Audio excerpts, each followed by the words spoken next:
Well, we've got breaking news right now. A Mobile man already facing a murder charge finds himself in trouble with the feds. Demetrius Richardson, accused of taking advantage of the COVID-19 pandemic and assistance programs created by Congress last year.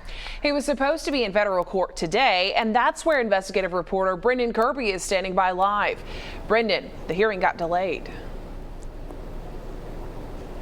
Yeah, it did, Shelby. Richardson didn't have an attorney with him today, so the hearing is going to have to be postponed.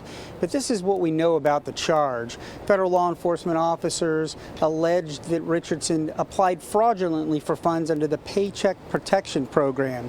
This was the program set up by Congress under the CARES Act to help businesses affected by the pandemic. This was during a time when many businesses had shut down because of the virus. The Paycheck Protection Program was designed to keep the money flowing to companies whose sales had dried up so that they could continue to pay their workers.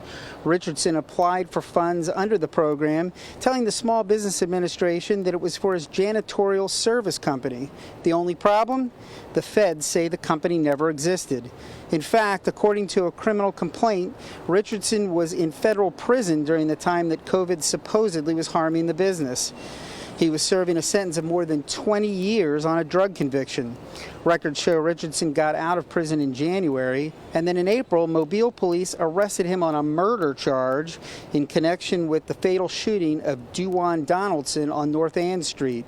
According to the criminal complaint, the murder investigation turned up evidence of the PPP fraud.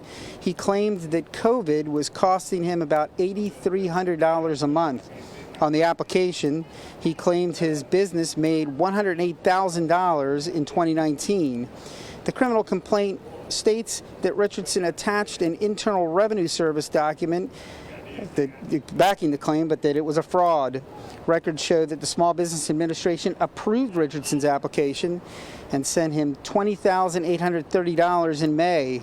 That was more than 3 weeks after the North Ann Street homicide.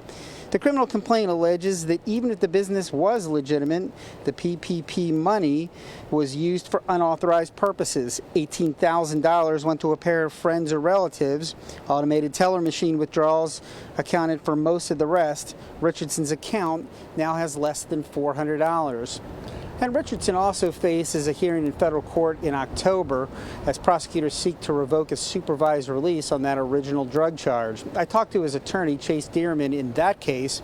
He says that Mobile County prosecutors presented evidence at a preliminary hearing in the murder case that he said was, quote, vague. Reporting live in Mobile, Brendan Kirby, Fox 10 News.